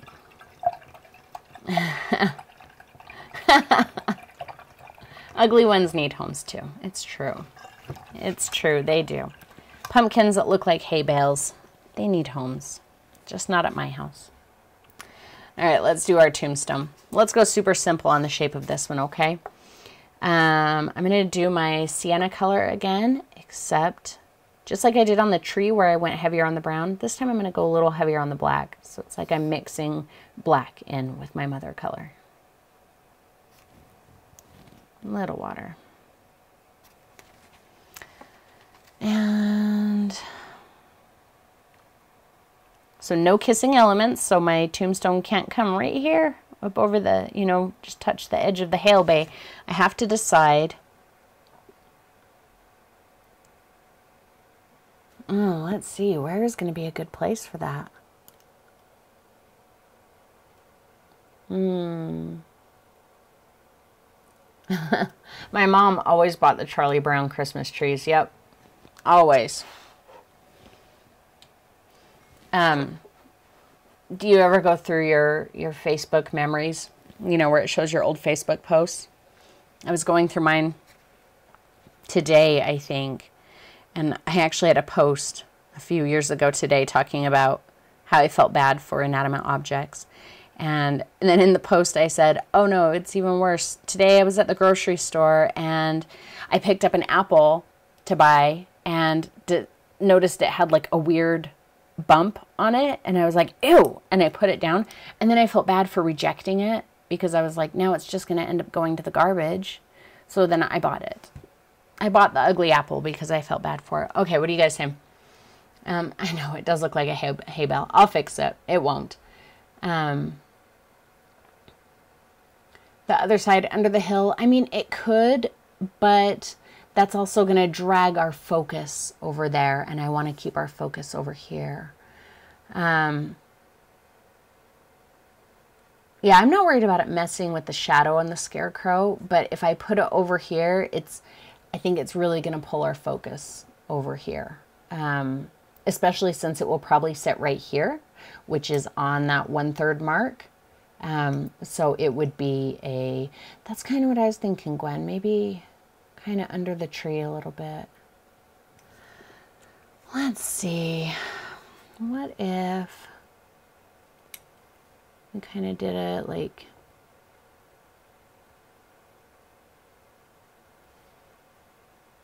that kind of kisses the pumpkin. Oh, I know. How about,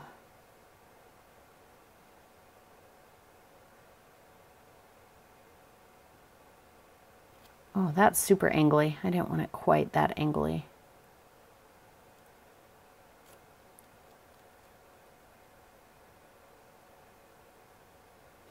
There, see? Now my pumpkin overlaps it, and it's in the scene, and they're not kissing.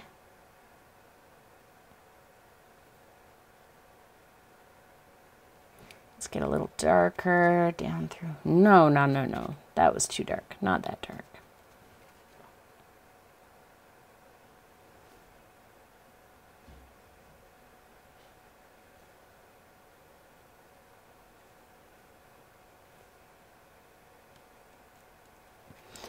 I kind of like that placement. What do you guys think? Should we make it just a little bit taller and then kind of break the edge a bit?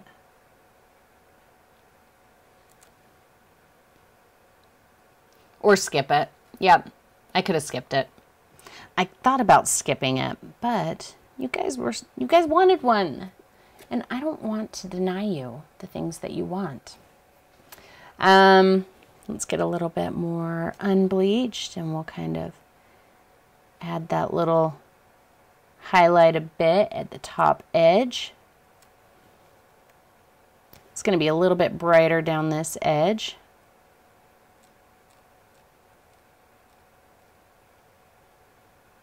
Maybe not quite that sharp of a line there. There we go. Much better.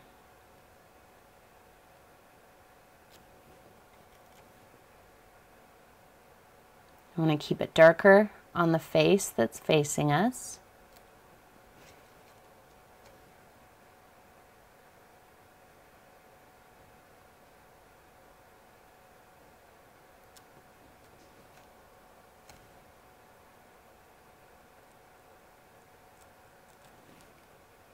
Well, at least my tombstone doesn't look like a dumb hay bale, huh?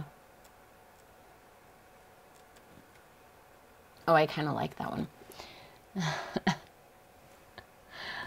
And let's give, I think I want just a little bit more of like some, do you guys ever notice on like super old tombstones in cemeteries, they sometimes have like, just like oxidation where it's like, you know, like darker streaks or whatever. So I'm just kind of scrubbing on a little bit of the black brown. That's really all I picked up there was black brown. I think I can fix the pumpkin if I just add a little bit more orange to him. I didn't want to go that bright with him, but I think I'm going to have to. So Tan asked what a hay bale is. Tan, that's like Hay is, you know, that's what you feed horses. It's like straw, like really long, thick grass. And then it gets wrapped up in a big, like, square tied with twine. Sits in a field. So that's a hay bale, and my pumpkin currently looks like a hay bale. I get it, everybody. I know it looks like a hay bale. It's dumb. Leave my poor pumpkin alone. We'll fix him, maybe. And if not, I'll just put a bunch of grass over top of him. And we still need to finish our scarecrow. All right, so black, brown. Black, brown, and I'm going to mix a good amount of orange in here. All I picked up was black and brown. That's it. I did not pick up any white. Little water. All right. Let's work on this dumb thing again. There. Now he's got a little bit more orange to him. A little bit more of a pumpkin shape.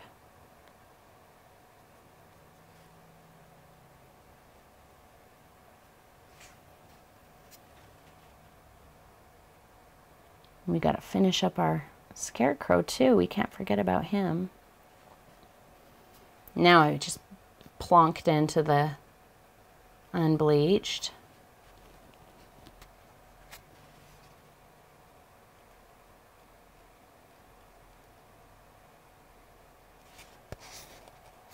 See, but I called it, didn't I?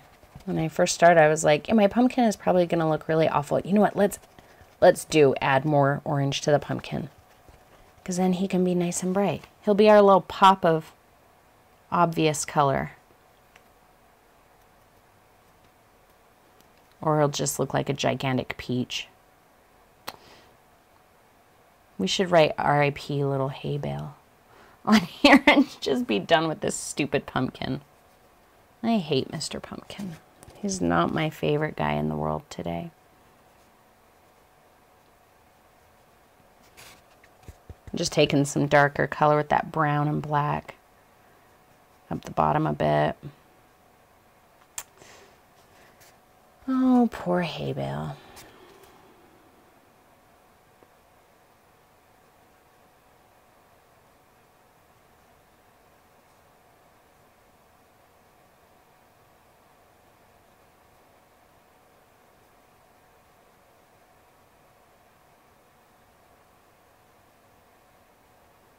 What are you guys talking about?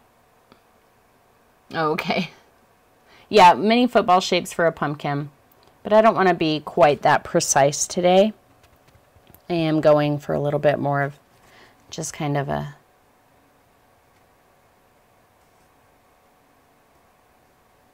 you know, the impression of a pumpkin.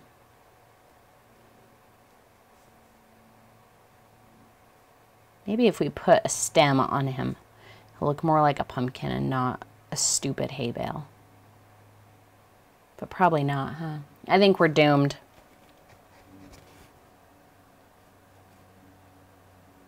But I do really like this, so I may work this up into a video. Thanks, guys. I will give you all credit. My awesome... what is our level called in Patreon? Does anybody remember? Are you my BFFs in real life? This pumpkin is horrible. He needs to get punched. Yeah, we'll see how we finish this scarecrow. I think he's going to be pretty simple. Let's do something with a stem here. Yellow and blue. Green, green, green. A little hint of our dark colors. We'll keep it on the green side.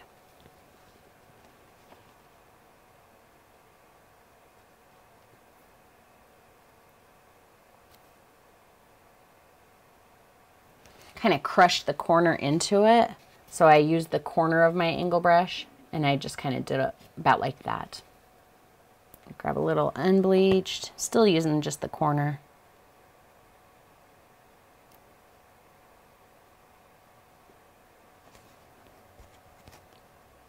See, guys? I don't have any idea what I'm doing most of the time.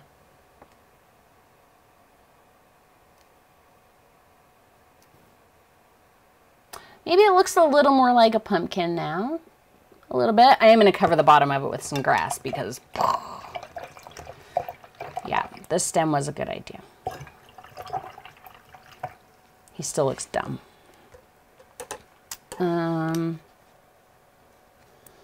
Black, brown, orange.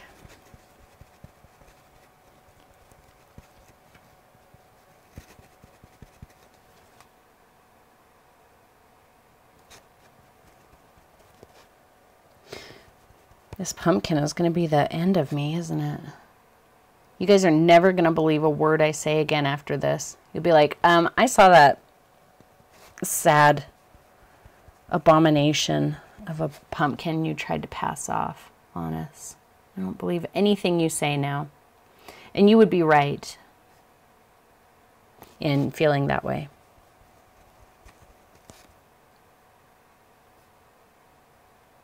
Okay. Let's leave this pumpkin alone before I make it even worse. There, that's good. It's fine. Let's just pretend that that never even happened.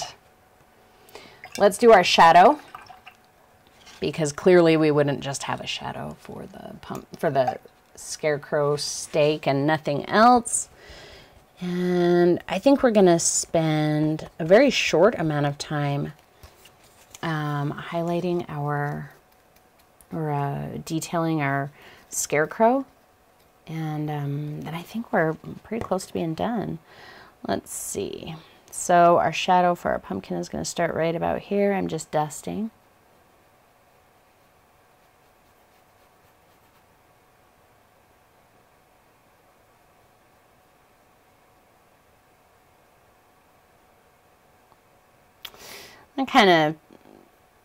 It was more effective to have the shadow there when it was just the one.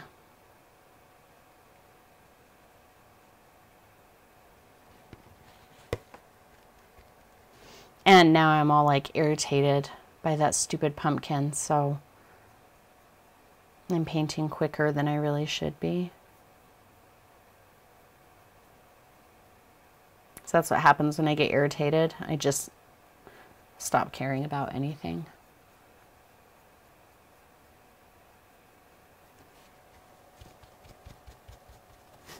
A little bit of unbleach, break that up a bit. The shadow would have been a much better idea without the pumpkin and everything. Oh well, you win some, you lose some. For sure lost my shape there.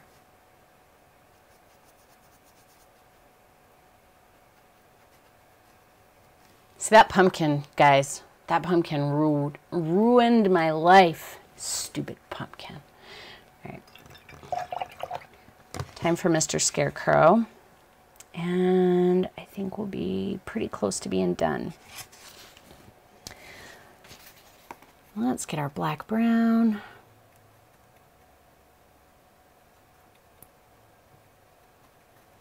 Some unbleached. Let's throw a good amount of blue in there, and we'll say he's got like a denim shirt on. Because don't all scarecrows wear denim shirts?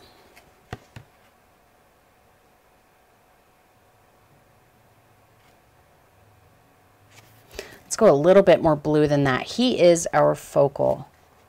So if his colors are a little brighter, that's okay.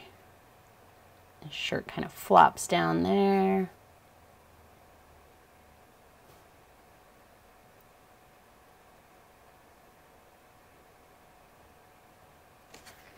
Let's go a bit darker for the other side. And, you know, just wherever you think, oh, I think he's darker right here. So I kind of put a little bit of a shadow up here on this shoulder and down the top edge of this arm. And then down the right side of his body. Kind of dark there.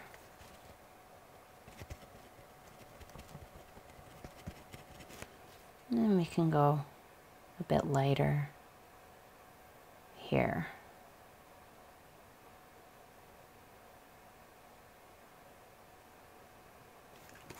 Let's see. Yeah, you like the color pops? Okay. And it's not showing up on the camera. His shirt really is more blue than what you can see there. I promise. A little bit more blue there. I think it's important that our kind of focal areas have a bit more going on to them color-wise than the other things.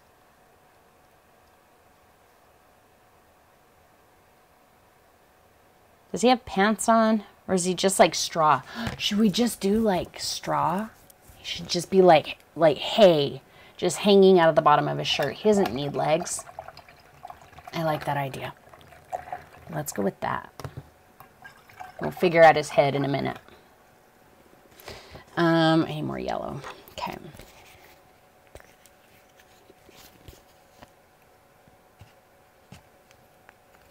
I can't believe you guys have hung this whole time. I expected people to kind of come and go, but you guys have been here the whole time. Thanks. Okay, I have some more yellow oxide here. Brown black. Little unbleached titanium. A good amount of yellow oxide.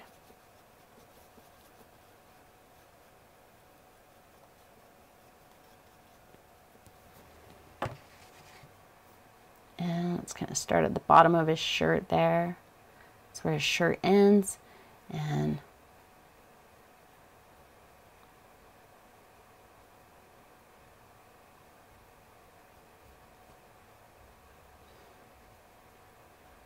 okay, but I don't want it to look like he's wearing a hula skirt. So, again, darker on this side than on the other side. Let's darken it in the middle here. There. So now it kind of looks like he has hay legs. So I'm putting like the post back.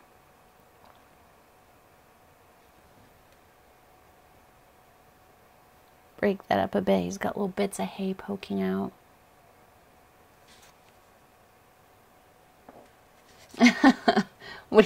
The pumpkin on the ground fell on. It was his head. Dang it! Why didn't I think of that in the first place? He could have been headless, and then we could have put a face on it. Oh, that was such a good idea. Atra, where were you an hour ago? You could have said that. It's all your fault. It's obviously not all your fault. Yeah, his hand outside of, yeah. Thanks, Sylvie. I will do that too. So a little bit of this lighter color. Just kind of there on this edge.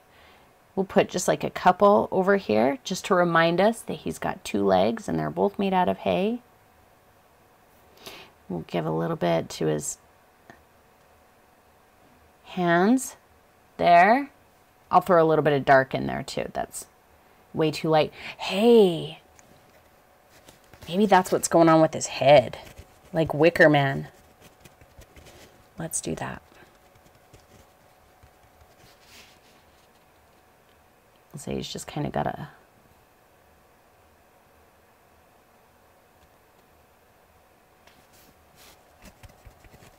I don't know, that might be too scary.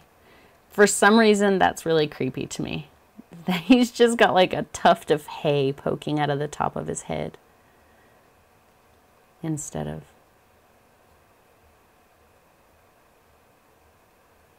Let's get a little bit of that dark in there.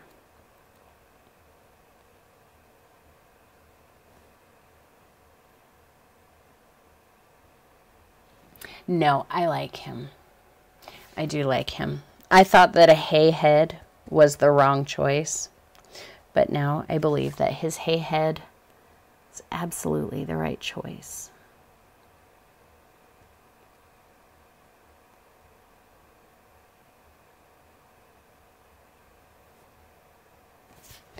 A little more unbleached. Get some nice bright pops.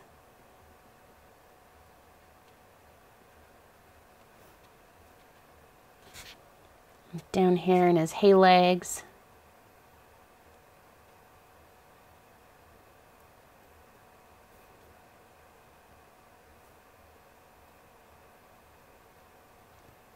And I think we need just the slightest highlight on the post here.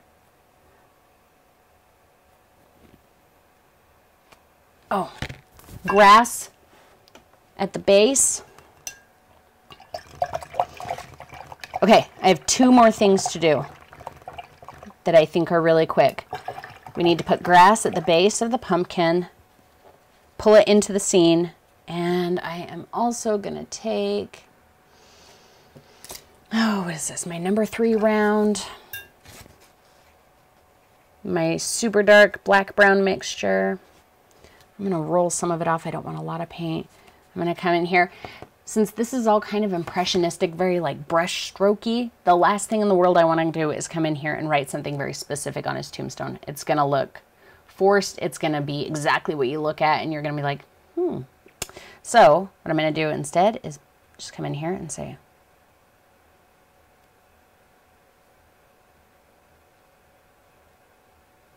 there. Now it's obvious that it says something on his tombstone, but it's not, you know, a real obvious something that's going to take your attention away from everything else. I think I'm going to use my fan brush because I can do it quick. I will take a photo, you guys. I promise I'm going to get you guys a photo of this. I will post it for you in, I'll post it for you in Patreon. And that way you can download it and the whole world doesn't see it, because I probably am going to want to do this as a video. So I'd like to keep it. You're free to go ahead and paint it and post your version of it. But I don't want to post my version of it and have, you know, people seeing it and whatever. So I will probably work up a version of this for a video as well. Just getting a gray color. It's really just on the corner of my brush. I'm going to come in here with the corner of my brush, just like I remember when I did the distant trees and I used the corner of my brush. That's what I'm going to do here. And I'm just going to kind of, it's just a very light tap. I'm not completely mushing my brush. See that? A little longer in some places.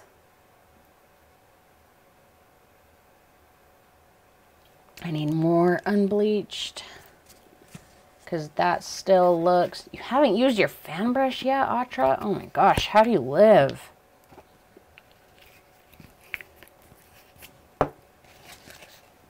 One more unbleached. Get a couple... Whoa, that was quite a bit. That's not what I wanted.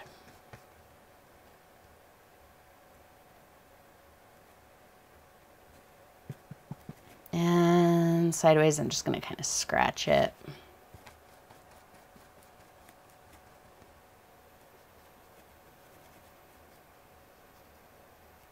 That would definitely need a little bit more attention. Like I said, I get to the point where after I'm like been painting for so long, I start to hurry, and like when I'm just painting for myself, it's okay that I do that because then I can just go, oh, okay, it's time to stop. But like, I'm painting for you guys now and I'm like, oh, I have to finish this. It doesn't matter that I'm painting like junk right now. Painting all fast, I have to finish it. So I apologize. It's just the way I am. It's not you, it's me. I don't want that bright right there.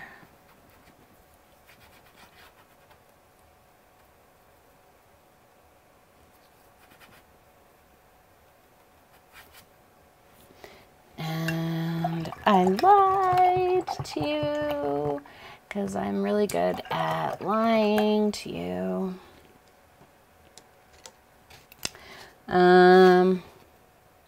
Little point of unbleached, little point of orange.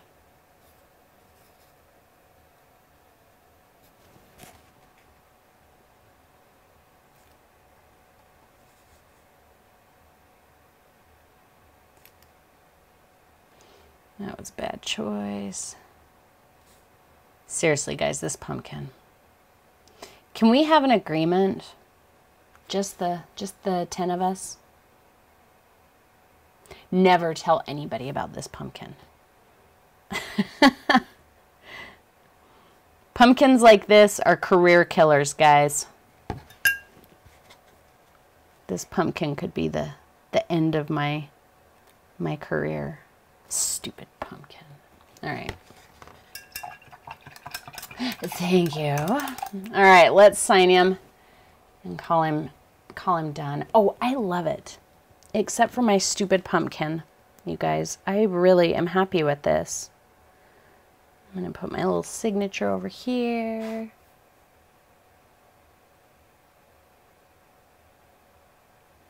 Yay!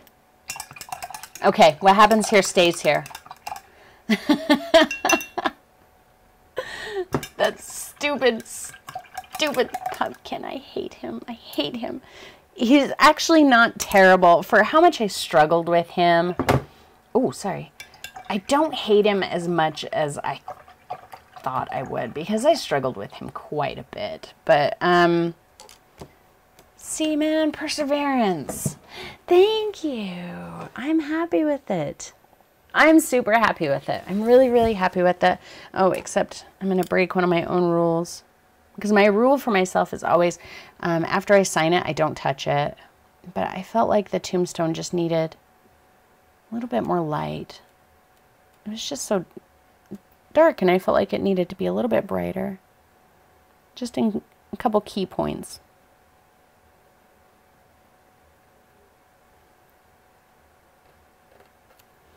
Might have been a bad idea. We're just going to stop right there. What is the name of this painting? I don't know, guys. What are we going to call it? You guys decide what we're going to call it. That's what we'll call it. Yay! I love it. I will get a good photo. I can't get a good photo of it now. When I tried to get a good photo of it before, when I stood it up, it still is like super, super glary. I'm going to see. Leave my pumpkin alone. Aww. Tan, that is so cute. I like that. You guys, oh, my stupid phone. Why are you being like that to me? Okay. And, oh, so much of that orange. So much of that orange shows through, and I love it. I think it looks great because, and I hadn't even planned this or thought of this, but the scarecrow, his shirt being, I'm so used to seeing it on the screen, and it does not look like this. And there's a lot more color, a lot more vibrancy. But the shirt of the scarecrow being blue and this underpainting being orange, since he's our focus, and it's the complement to the underpainting, which is showing through so vividly, it looks really cool. I'm really excited to share it with you, the actual photo. Death of a pumpkin. You guys like Death of a Pumpkin? All right, let's see if you can. Whoa, can you see? Look at how much orange is in there. And see how much color and variation. It looks so much better in person than it looks in the camera. If I hold it up this way, it doesn't look any better because it's just so dark. So, yeah. It looks a little bit better, but yeah, I'll post a good photo of it to Patreon for you guys. I'll post it as a download so you guys can download it. Yeah, I love it. You guys led me to do such an awesome painting. This is by far my favorite painting that we have done here. So I'm very, very excited. And I hope that you guys learned something about you know, what mother color is. Tan, this is a 12 by 16, just a typical 12 by 16. I hope that you guys now understand what mother color is and how you can use it. I hope that I kind of helped you out with understanding some of my compositional choices, you know, like when you guys were saying, oh, put the tombstone over here by the bushes, and the reasons why I didn't want to do that, because it would compete with different elements for, you know, to be the main element. Kissing, exactly, no kissing elements. If your elements are going to, you know, be like this or be like this, no, like this or like this, okay? No kissing elements. And actually, I do have an element in here that I would consider kissing and would not actually be happy with. It's not too bad, but it's getting a little close. And can anyone guess what that kissing element is? Good. I'm so glad that you guys had a good time. But tell me if you can guess what I would consider a kissing element in here. It would be easy to fix, but it's not the tree. No, I think I'm happy with the tree because it crosses directly behind him. You know, it doesn't like get up to him and afraid to touch him. The tombstone in the tree, no, but that's close. The tombstone in the scarecrow, nope. The tombstone and the distant trees, like the horizon. The tombstone is really close in color to the horizon, but look at how close it is. So that makes me a little uncomfortable. I'm not terribly unhappy with it here, but if it were any closer, I would either take these trees up higher or I would paint over the top of the tombstone with the dark so that the tombstone was a little bit shorter. So I just feel like I wouldn't really consider kissing the sky, but it's real close to it. So that makes me a little uncomfortable, but not too bad. You guys, I had so much fun today. Yay. I wish we could do these every single week. I wish. I know that would be awesome. I don't know that that's something that I can commit to. Maybe next month we'll try and do 2. Maybe we'll try and do 2 next month. All right. But I believe that Vince is making me pizza. Homemade pizza. What? So I'm going to go eat pizza because my stomach is going blah. But yeah, guys, I love hanging out with you. Always, always, always. And I look forward to doing this again. And I will get that image for you into Patreon a little bit later today. And thank you, because I am going to work this into a painting for everybody and give you guys full credit for coming up with it. So I love you all, and I will see you tomorrow for jam session, I hope. So have a good one. Bye. Oh, and I'm still there.